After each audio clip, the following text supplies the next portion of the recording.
Bienvenue à tous dans la dernière partie du podcast Parlons Sport. On se retrouve maintenant pour la partie football avec un premier bilan sur ce début de campagne de Ligue des Champions, donc sur les 4 premières journées, avant de se faire un petit quiz pour finir.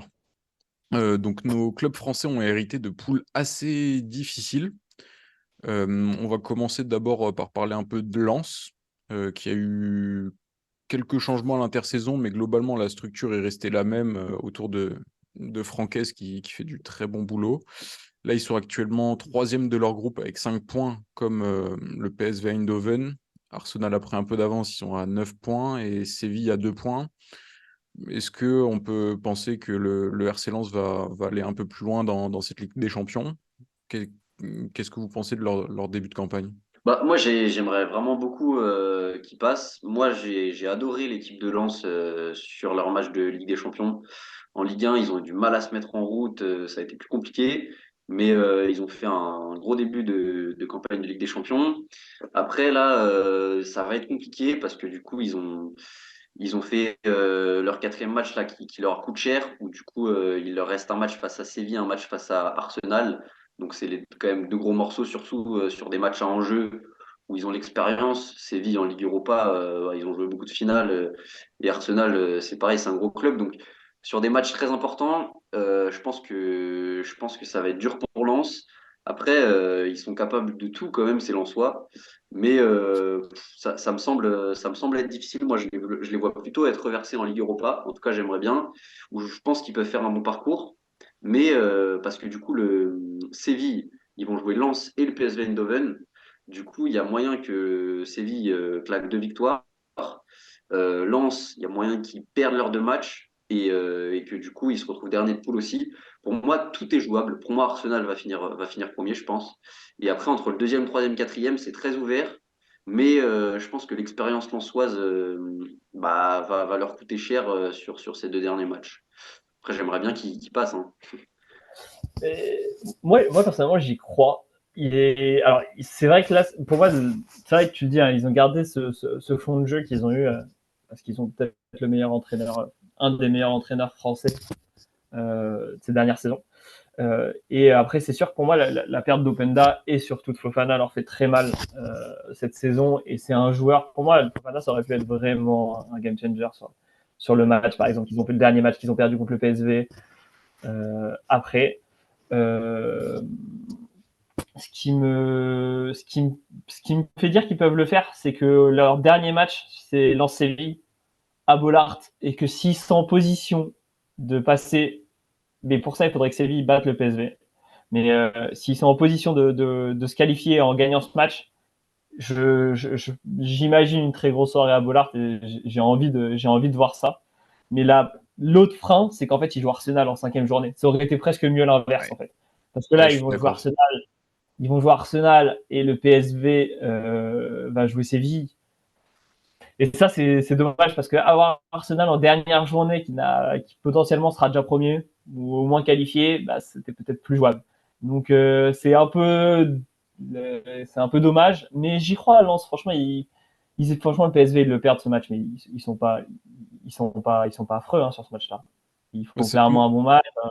Voilà, ils perdent parce que sur l'expérience, mais sur les 3 matchs qu'ils ont fait, ils ont été très loin de faire des hold-up.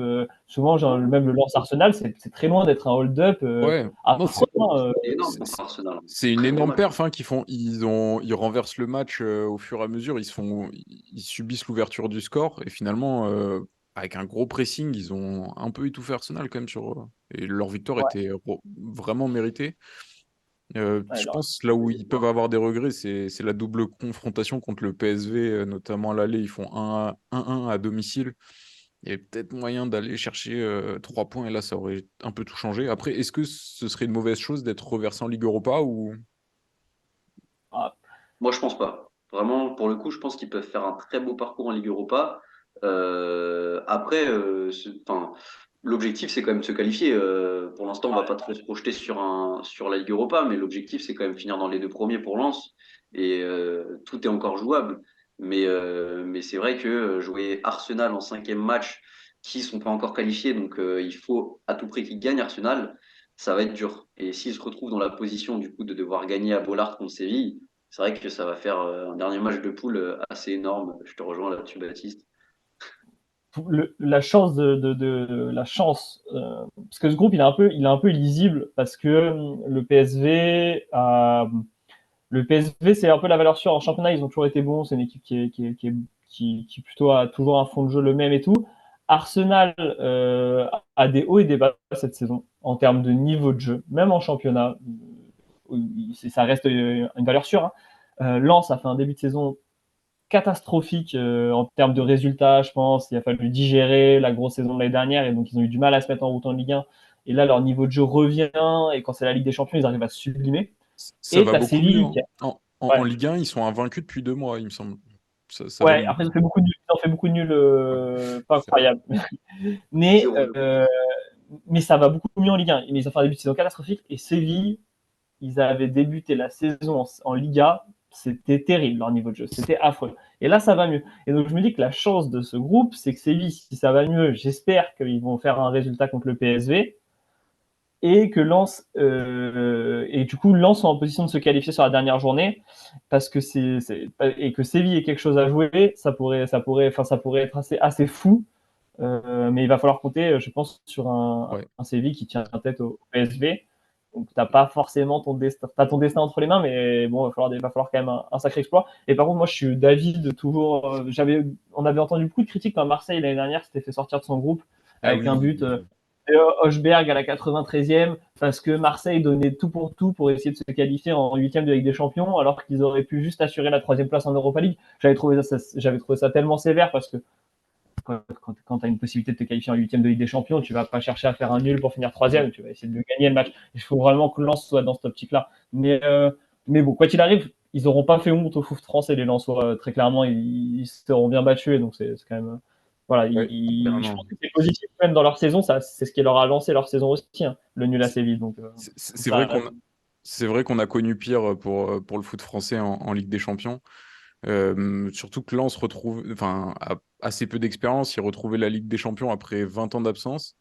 L'autre club français qui est qualifié en Ligue des Champions, c'est le PSG.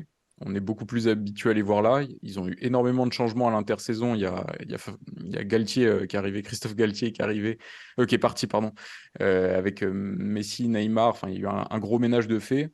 On a un peu tout changé. On a confié les clés du camion à Luis Enrique qui a déjà gagné la Ligue des Champions avec le FC Barcelone. Du recrutement français, donc Ousmane Dembélé, Randal Kolo Muani. Au milieu de terrain, on s'est un peu renforcé avec Ougarté. Pourtant, le début de Ligue des Champions, là, après 4 journées, rien n'est fait pour le PSG. La poule est extrêmement ouverte. Est-ce qu'on est plutôt confiant là de ce qu'on a vu du PSG ou ça pourrait être l'année où ils ne sortent pas des poules après une bonne série, on va dire? Moi, clairement, déjà, je trouve que je suis plus rassuré sur une qualification de Lens. Enfin, je suis plus optimiste sur une qualification de Lens que le PSG. Ah ouais, quand même. Moi, pour moi, le PSG, c'est. Non, mais après, pour moi, le PSG, en fait, c'est tellement inégal cette année. Quand tu prends 4-1 par Newcastle, qu'après tu vas battre le Milan 3-0 et que tu arrives à perdre le match suivant face au Milan, c'est qu'à un moment, il y a des soucis quelque part, il n'y a pas de maîtrise. Alors que pourtant, la patte de Luis Enrique, c'est d'avoir une maîtrise totale du match, une domination, un contrôle du ballon, d'étouffer l'adversaire et d'être très solide défensivement. Quand tu prends autant de buts comme ça en phase de groupe de Ligue des Champions, bah, je trouve ça inquiétant. En Ligue 1, ils n'ont pas du tout rassuré sur le début de saison. Là, ça va mieux, ils ont enchaîné 5 victoires, mais c'était compliqué. Et puis, bah, du coup, il y a la blessure de Zaïre Emery là qui va faire mal aussi au milieu. ah, Et, mais ça va. et du coup aussi, je trouve que Randal Kolo Muani et Ousmane Dembélé et Kylian Mbappé pourraient former un trio vraiment très solide. En fait, je trouve qu'ils n'ont pas du tout la confiance, notamment Kolo Muani. J'ai l'impression qu'il a peur de rater quelque chose, qu'il a peur de décevoir Mbappé, Dembélé, qu'il y a pas trop d'âme dans cette équipe, il n'y a pas trop de solidarité, et qu'il va falloir vite que ça vienne s'il veut se qualifier. Après, moi, j'ai envie qu'il se qualifie le PSG, mais pour l'instant, je suis pas du tout rassuré. La défense, c'est pareil. J'ai l'impression que ça peut être tout ou rien en défense. Donc, à voir. Mais moi, je suis pas du tout confiant. Je sais que vous n'êtes pas forcément d'accord. mais il va falloir changer des choses si déjà ils veulent se qualifier et puis surtout aller loin. Parce que là, pour moi, c'est absolument pas rassurant pour l'instant. Il va falloir trouver un système de jeu aussi où qu'ils prennent pas l'eau pour qu'ils prennent pas l'eau au milieu. Donc voilà. Et, ouais. Euh, en fait, déjà, la première chose que j'ai de répondre, c'est mais est-ce qu'on n'a pas surcoté un peu Kolo Muani quand on l'a recruté, quand le PSG l'a recruté à Bah, ce je trouve qu'il prix-là est très critiqué, mais pour le coup, là-dessus, moi, je trouve que Kolo Muani, quand il était à Francfort, il était très, très ouais, bon. Il, enfin, c'est quand même un très bon joueur, et je pense qu'en confiance, il peut vraiment faire du bien. Après, c'est pas mais, un attaquant de pivot comme ils auraient besoin, et c'est ça le ouais, problème. moi, mon vrai problème, hein, c'est Kolo Muani, je critique pas le joueur, je pense que c'est un bon joueur. Il va s'adapter au PSG et je pense pas qu'il va être en crise de confiance toute la saison. Mais moi, j'entends l'idée, le projet il a totalement changé et ils ont bâti une attaque autour de Mbappé dans l'espoir de le conserver. On va recruter des Français, Dembélé, Kolo Muani, même Gonzalo Ramos. Euh, Bah, Asensio ok, aussi, quand même. ouais, je vais y venir après parce que pour moi, Lee et Asensio sont peut-être les. Pour moi, c'est eux qui vont peut-être. Asensio, pour moi, il doit revenir dans le 11 titulaire et mettre Mbappé en pointe et Dembélé à droite. Et, et le vrai souci, c'est que là Paris, là, en fait, le projet a tellement changé. On s'est dit tant mieux. D'un côté, on était tellement content que ce projet change en disant tant mieux, ça va apporter une nouvelle vague, peut-être une autre identité. Mais on a oublié qu'avoir une identité dans un club, ça prend du temps, qu'une équipe, elle se forme, ça prend du temps. Et, euh, et oui, Ugarte, il est très bon sur le début de saison, mais bien évidemment que l'impact physique qu'il allait prendre en Ligue des Champions, elle est très différente de celui qu'il allait prendre en Ligue 1. Que Zaire Emery, tout crack que soit, et je suis certain que c'est un crack, à 17 ans, il ne peut pas tenir le milieu de terrain d'un club dans un groupe où tu as Dortmund, Paris, Dortmund, Milan et Newcastle, et que du coup, bah, il a fait son âge quand il a pris la pression, et parce qu'en face, c'est des équipes qui ont l'habitude d'être en quart, demi, Ligue des Champions, que Newcastle, c'est une équipe de nouveaux riches qui a un effectif qui est très large avec des joueurs qui ont l'habitude de jouer la Ligue des Champions. Tout à l'heure, on évoquait Lens, mais Lens, ils ont un joueur qui avait joué la Ligue des Champions avant cette saison, et bah, pareil, au milieu de terrain, Vitinha, Zaire Emery, Ugarte, c'est des joueurs qui n'ont pas l'habitude de se prendre des impacts, de jouer dans des grands stades. Et donc ça s'apprend. Et moi, ce qui m'inquiète juste, c'est que Paris, en fait, souvent, ils ont réussi à s'en sortir dans les poules dures. Je me souviens d'une poule avec Naples et Liverpool où ils étaient sortis de la poule, mais que ça avait été très dur. On part sur le même projet là.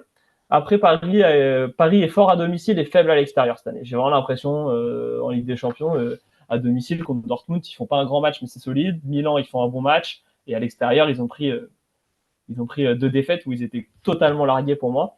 Ah, après, Mais elles n'étaient pas un peu sévères ces défaites, notamment sur Newcastle. Le score est quand même très, très lourd par rapport à la ouais, enfin, prestation. Et contre Milan En AC, fait, ils moi, le mènent quand problème, même le c'est que je score. trouve aussi à Paris, ça manque énormément de révolte. Ça manque d'un joueur un peu vicieux qui va venir aller titiller l'adversaire, d'un joueur qui va motiver les troupes, qui va bouger tout le monde. Tu as beaucoup de jeunes, des joueurs comme Mbappé, Dembélé, c'est pas du tout des leaders qui vont secouer l'équipe. Et Mbappé, il peut on sait mettre qu'il un y a un très bon enjeu.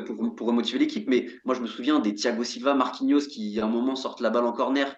Et bon, c'était Ouais, peut-être abusé, mais qui se sautent dessus comme ça. Des joueurs ouais. non, mais qui sont capables de sonner la révolte. Moi, pour moi, les grandes équipes qui vont au bout, c'est des joueurs comme ça, des vrais tauliers, des patrons, des Pépé, des Ramos. On a beau pas les aimer, des mecs comme ça, c'est super important dans une équipe. Et Et, ils en ont pas, le PSG cette année. Ils en ont mais pas. moi, ce qui m'inquiète, c'est, tu l'as dit, en fait, Newcastle, ok, Newcastle, c'est pas qu'ils ont de la réussite, mais effectivement, leurs actions vont souvent au bout dans ce match-là.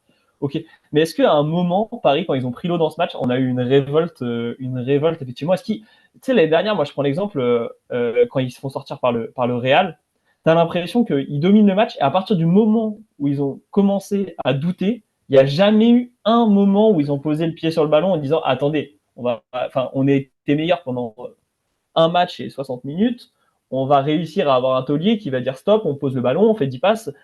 Et ça, ils l'ont pas encore fait. Et à l'extérieur, et je sais pas pourquoi, les 2 fois à l'extérieur, mais dès qu'ils prennent la marée, ils prennent la marée. Alors là aussi, par contre, là, l'autre avantage qu'ils ont par rapport à Lens, c'est qu'au niveau du calendrier, ils reçoivent Newcastle en 5e journée, si je dis pas de bêtises. Et ils finissent à Dortmund. Et Ouais, c'est ça. ça, pour le coup, c'est positif pour eux parce que jouer Newcastle, qui n'est pas non plus dans une grande phase en ce moment, même si c'est pas catastrophique, euh, ça peut peut-être les arranger de jouer au parc pour aller prendre 3 points et être en position de se qualifier lors de la dernière journée. Mais il faut mieux qu'ils les prennent parce qu'aller jouer au Induna Park blindé pour un match de qualif Paris, là on verra si ça a changé le projet et s'il y a un fond de jeu qui est différent. Donc, s'ils sont capables de faire ça. Moi, je pense qu'ils vont le faire parce qu'ils ont des individualités. Je pense qu'Mbappé va, va répondre présent. Il a rarement déçu dans les grands matchs. Donc, j'y crois. Mine de rien, mine de rien, ils ont un effectif qui est intéressant. Ça va se mettre en place. Et je pense qu'ils vont y arriver, ils vont s'en sortir. Effectivement, je suis pas sûr qu'ils finiront premier, mais je pense qu'ils vont s'en sortir. Ils vont s'en sortir sur des exploits. Peut-être Dembélé qui va enfin réussir à marquer un but avec le PSG parce que je suis pas un grand fan de Dembélé. Je l'ai jamais défendu et je trouve que devant le but, c'est le mec qui fait jamais les bons choix. Maintenant, il y a bien un moment où il va faire des différences. Donc non, j'y crois pour Paris, j'y crois. Je pense qu'ils vont gagner contre Newcastle et ça va leur ouvrir toutes les possibilités. Mais attention quand même, parce que là pour le coup, avoir tout construit sur Mbappé qui reste et ne pas sortir des poules, c'est Mbappé qui part et là ton projet que tu as voulu bâtir, tu peux le redétruire et les conséquences pourraient être très très graves. Ouais, ce serait terrible de pas sortir des poules pour le PSG. Par Dernière contre, chose, moi je trouve que Kimpembe, excuse-moi Arthur, juste Kimpembe, il était très critiqué et tout ça. Là, il met énormément de temps à revenir, mais c'est peut-être le joueur qui peut sonner la révolte dans le 11. Et bon, je le vois pas revenir dans l'équipe tout de suite. Et sachant qu'il y a quand même Marquinhos et Skriniar, mais un joueur comme Kimpembe, ça peut être peut-être, du coup, il sera pas capitaine, mais un joueur qui redonne une âme à cette équipe. Voilà, je voulais Et, terminer là-dessus. et juste pour conclure un peu sur un point tactique, je suis d'accord avec toi sur Kimpembe. Je sais qu'Enrique n'aime pas trop changer. Enfin, il change toujours d'équipe, mais pas trop son système. Et moi, j'aimerais bien qu'il passe en 4-4-2 avec le retour d'Asensio et qu'ils Ouais. mettent avec la blessure d'Emery, Vitinha ou Ugarte et qu'ils mettent Dembélé à droite, Asensio à gauche et soit Ramos soit Colomani avec Mbappé. Je préférerais Ramos parce que je pense que pour le coup, il peut être son pivot, qui peut lui faire du bien, même si je suis pas rassuré par son niveau. Et tu fais rentrer Lee qui a, moi, je trouve, montré des bonnes choses. Et après, on voit. Je pense que vraiment, il devrait passer sur un 4-4-2 comme ça. Euh, je pense que ça apporterait je trouve que collectivement, offensivement, ça apporterait plus de choses. à voir. Ouais. Je suis d'accord. En tout cas, il y a un gros club. Si le PSG, on va voir s'ils s'en sortent. Ils ont encore leur destin entre leurs mains, contrairement à Manchester United, qui est quand même en gros danger là. Ils avaient une poule plutôt abordable. Donc, certes, il y avait le Bayern Munich, là, qui est impérial, qui a gagné ses 4 matchs. Mais il y avait Copenhague et Galatasaray, ce qui est plutôt abordable sur le papier pour un club comme Manchester United. Et pourtant, après 4 journées, ils sont à 3 défaites. Bon, ils ont qu'un point de retard sur Copenhague et Galatasaray. Le Bayern est déjà assuré d'être premier. Est-ce que, enfin, déjà, ça se passe pas très bien non plus en championnat pour eux. Est-ce qu'ils peuvent se sortir de cette situation? Vas-y, Baptiste, tu veux. Pour moi, il y a deux aspects. Le premier, c'est, comme tu l'as dit, Manchester. Enfin, quel est le fond de jeu de cette équipe? Quelle est la valeur de cette équipe? Il y a des très bons joueurs dans cette équipe. Je pense que Rashford est un très bon joueur. Je pense que Bruno Fernandes est un très bon joueur. Euh, mais, euh, mais c'est quoi ce fond de jeu? Enfin, depuis le début de la saison, je ne les ai pas vus faire un bon match en championnat, quoi. Je les trouve faibles. Je trouve le niveau faible. Je trouve que Ten Hag, on ne sait pas où il veut aller. Euh, pourtant, Hochberg, là, le neuf qu'ils ont acheté, pas Hochberg, j'ai perdu son nom, excusez-moi. Højbjerg? Si, c'est ça. Ouais, ouais, c'est ça. Ouais, le neuf qu'ils ont acheté, il est pas mauvais. Alors, il plante pas un but en première ligue, mais il plante en Ligue des Champions au moins. Mais ouais, il n'y a pas de fond de jeu. Moi, je trouve qu'on on sait pas ce on sait pas ce qu'elle veut faire, cette équipe. Ah, c'est Et Ten Højlund. Hag, il avait Højlund, été pardon. recruté. Voilà, C'est pardon, Hochberg, c'est horrible. le Danois qui joue à Tottenham. Enfin, moi, je trouve que Ten Hag, on l'avait recruté quand il était venu à Manchester, on avait dit au moins, même s'il n'a pas l'effectif, parce que c'était à cette époque-là, on savait pas trop l'effectif qu'il y aurait, au moins, on sait que le fond de jeu, ça sera comme à l'Ajax et ça va jouer. Franchement, je suis désolé, je suis pas emballé quand je vois Manchester jouer et Ten Hag, sa patte, on la voit pas et moi, je pense que le mal, il est plus profond dans ce club. C'est vrai qu'ils ont des joueurs de qualité pour proposer du jeu, mais pour l'instant, il n'y a pas de fond de jeu. Il y a même Mason Mount qui est arrivé, il y a Amrabat, enfin, il y a du choix quand même pour proposer du jeu. Mais le gros problème pour moi, c'est la défense, notamment la défense centrale. T'as Varane qui a été blessé en long moment, mais Maguire, c'est vraiment catastrophique sur certains matchs. On sent qu'il n'est pas du tout en confiance. Je crois que là, sur leurs 4 derniers matchs, si on enlève leur dernière victoire 1-0 contre Luton Town ou un truc comme ça en première ligue, ils prennent 10 buts, je crois, sur 3 matchs. 4 contre Copenhague, 4 Ouais. contre Newcastle, 3 contre je sais pas qui. Enfin, c'est catastrophique. Et à chaque fois, Maguire est titulaire. Et je crois que 2 fois sur 3, c'est Maguire-Evans, la défense centrale. Et c'est cataclysmique comment Maguire, quand il n'est pas en confiance, non, on t'entend pas, Baptiste. Quand Maguire, quand il n'est pas en confiance, il fait vraiment des aberrations, des Mm. passes à son gardien hasardeuses ou alors des relances. Enfin, en tout cas, va falloir régler ce problème aussi de la défense. Maguire, il avait été mis sur le banc la saison dernière. Il va peut-être falloir songer à refaire la même chose cette année. Mais il faut trouver des solutions parce que pour construire un fond de jeu, il faut déjà avoir une défense qui est plutôt solide et qui rassure les autres joueurs. Donc, moi, je suis inquiet pour Manchester United cette année et je ne sais pas s'ils vont passer. Bah, c'est vrai que là, ils ont la deuxième pire défense de Ligue des Champions. Ils ont pris 11 buts en 4 matchs. Et je crois qu'ils Ouais, doivent encore jouer le Bayern une fois. Donc, bon, c'est dire ouais, c'est ça. la contre-perf. Donc, on va en rester là pour cette page Ligue des Champions avec bah, peut-être des surprises avec le PSG et Manchester United qui vont s'en sortir ou non sur cette fin de groupe à suivre. Moi, je vous propose pour finir un petit quiz. Il y a 10 ans, jour pour jour, il y avait un petit France-Ukraine en 2013, le barrage de Coupe du Monde. Je ne sais pas si vous vous en souvenez. Je pense que vous étiez devant votre écran, j'imagine. Ah, j'étais au stade même. T'étais, t'étais au stade, ok. Bah, Ouais, t- j'imagine un bon souvenir. Et tu as un petit avantage, comme je vais vous demander la composition de l'équipe de France du barrage retour, pas de l'aller, du retour. Donc remporté 3-0 par l'équipe de France pour se qualifier au Mondial 2014. Donc il y a 11 titulaires et il y a 2 remplaçants. Vous pouvez me les donner aussi. Donc il y a 13 joueurs à me donner. Bah, Baptiste, je te laisse la main. Vous avez le droit à une ok. erreur, un joker chacun. Et On Baptiste, donne dans l'ordre qu'on veut? dans l'ordre qu'on veut, ouais, il n'y a pas de contrainte. Et attention, c'est pas si Et simple. ouais, je sais. Et alors, putain, ce qui est terrible, c'est que après, parce que j'en ai vu des matchs au Stade de France avec des équipes de France catastrophiques, là, avec des clichés, des bras et tout. Mais non, je vais commencer par la star de l'équipe ce jour-là, c'était Mamadou Sakho. Mamadou Sakho, c'est bon. Il a mis le doublé, le fameux. Bah, alors, si mon souvenir est bon, le troisième buteur, c'est Benzema. C'est bon, ouais. C'est Benzema il met le deuxième but, lui, ouais. Exactement. Ouais, où il est hors jeu. Mais il y a un Ouais, but qui est refusé juste avant. ouais, c'est vrai, c'est vrai. Et j'ai un doute. Je vais le faire maintenant, comme ça sera. Et je pense que Ribéry est là. Ribéry est là, ouais. C'était encore le leader de l'équipe de France. Je pense un de ses derniers matchs, comme à partir du Mondial 2014, enfin, déjà, il n'y est pas, il me semble. Il se blesse. Alors, je Ouais, pense qu'il se blesse. ouais, Il il se se blesse, mais blesse j'ai avant. un doute. Il revient jamais, je pense. Donc, ouais, Ribéry était bien là. À toi, Mathis. Euh, 2013, euh, Hugo Lloris. Ouais, Hugo Lloris, le capitaine, c'est bon. Pour moi, il y a Valbuena. Valbuena, c'est bon. Je vous donne enfin, le système, c'était un 4-3-3. Là, vous m'avez donné les 3 attaquants. Oh, c'est gentil. Ok. Euh, je pense que déjà à cette époque-là, il était là. Est-ce qu'il était aligné ce soir-là, Raphaël Varane? Raphaël Varane était titulaire. Il n'était pas titulaire à l'aller, mais vu que Koscielny prend un rouge, il, il joue. À toi, Baptiste. Putain.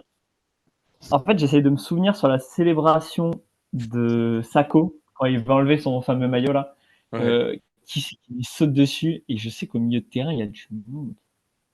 Là, il vous Putain, on manque. joue avec les. Il nous manque les trois milieux de terrain, les ailiers, les latéraux. Il y a Evra, c'est sûr. Il y a Evra. Patrice Evra est là. Patrice Evra est là, Ouais. c'est bon. Il chante la Marseillaise à la fin du match, je pense. Euh,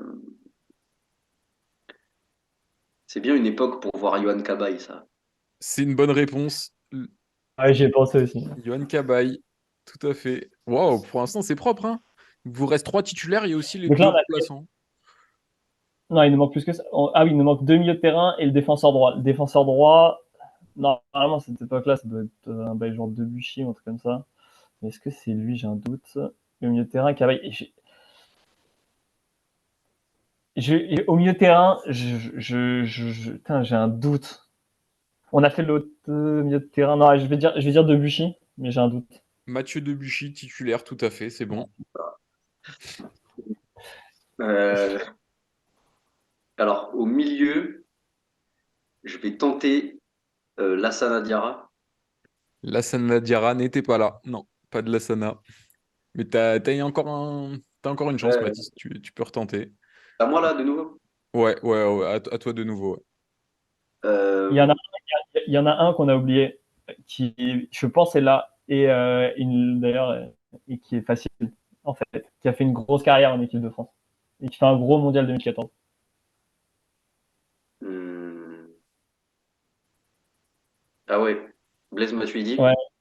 Blaise Matuidi est là. Il vous manque un seul titulaire. Et alors, pour moi, je pense que c'est un peu tôt.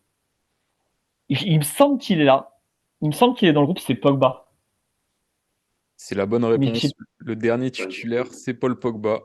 Paul Pogba, je crois, il commence cette année-là. Genre, c'est vraiment, il vient ouais. d'arriver. Du coup, il vous manque juste les 2 remplaçants, qui sont pas si évidents. Je peux vous donner les postes. Il y a un attaquant. Enfin, vas-y. C'est à toi, Mathis. Après, je veux gagner mon quiz, donc je ne vais pas le dire. Ok. Euh, alors, là, c'est pas ma réponse, hein, mais je pense à Loïc Rémy parce que c'est bien son époque où il a eu deux, trois titularisations, mais je crois pas qu'il y soit. Mais je vais partir. Ouah, non, attends. Euh,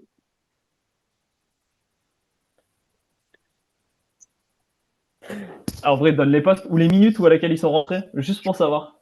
Ils sont rentrés à la 78e et 82e. Et les postes, peut-être pas précis, mais il y a un attaquant et un défenseur, en gros. C'est pas si simple. Bon, allez, Bakary Sagna. Non, mec. C'est C'est exactement c'est ça. ça. Bakary Sagna, ouais. Mec, t'as dit défenseur, je me suis dit c'est forcément un latéral. Ouais. Et je sais que Sagna à cette époque. Bakary Sagna. Du coup, là, ouais, enfin, si vous voulez, Et, vous et participez tous les deux et il faut me le donner. On peut dire comme ça? je pense qu'il était rentré. Bah moi, je pensais que c'était Rami qui était rentré. Mais je suis même pas sûr que ce soit dans le groupe. J'ai pas l'info. Euh, mais par contre, en attaque, t'as ton Rémi là, il est pas mal. Et je pense que Giroud, Non, Gignac, hein. il doit être là aussi. Ouais, Giroud. Moi, je penserais pour Giroud. Ouais, Mais peut-être. Giroud célèbre. Giroud, je vois bien Giroud là. Olivier Mais ça doit Giroud. être un bail obscur, hein. Olivier Giroud, c'est bien le dernier joueur. Ouais, c'est ça, c'est la bonne Waouh! réponse. Ah, vous avez été chaud. Franchement, Oh la dinguerie. Et on même est- Loïc Rémy, il me semble, il est titulaire à l'aller. Il se fait sortir à l'aller. T'as Nasri qui est titulaire, t'as Loïc Rémy, Ouais, ils se font tous Nasri. sortir. Bah, Nasri, c'était son dernier match en équipe de France, le match aller. Bon, Ah bah, oui. punaise, ouais. encore une fois, très solide hein, sur le quiz. Vous avez Putain. donné Mais, 14 ouais. noms, 13 justes. Il va falloir que je Ouais. durcisse un peu. Mais Non, c'est parce entre que ce match, aussi, il est. Ouais. j'ai vu ta vidéo, Arthur, t'as pas Ah mis un ouais. réel il y a pas Si, longtemps si, là? si. Bah, aujourd'hui, j'ai fait sur ça la vidéo et du coup, je Ah me ouais. disais, c'est les 10 ans quand même. C'était un gros match en vrai hein, de l'équipe de France. Ouais, ouais, Enfin, carrément. Par, ça a lancé une génération, quoi, un peu. Ouais. par contre, je pensais pas que c'était Varane qui est titulaire. J'aurais dit Ouais, Mexès ou un truc comme ça. bah, il me semble Un qu'à l'aller, rail. c'est Abidal avec Koscielny. Du coup, Abidal se fait virer, enfin, je pense choix tactique et Koscielny prend rouge. Du coup, il change tout, il met Sako Varane. Et ouais, Mais- Ouais, parce que moi, je me suis dit, pendant la Ouais. Coupe du Monde 2014, Varane, c'était titulaire indéboulonnable. Du ouais, coup, bah, en 2013, je me suis dit, peut-être qu'il commençait déjà à être titulaire.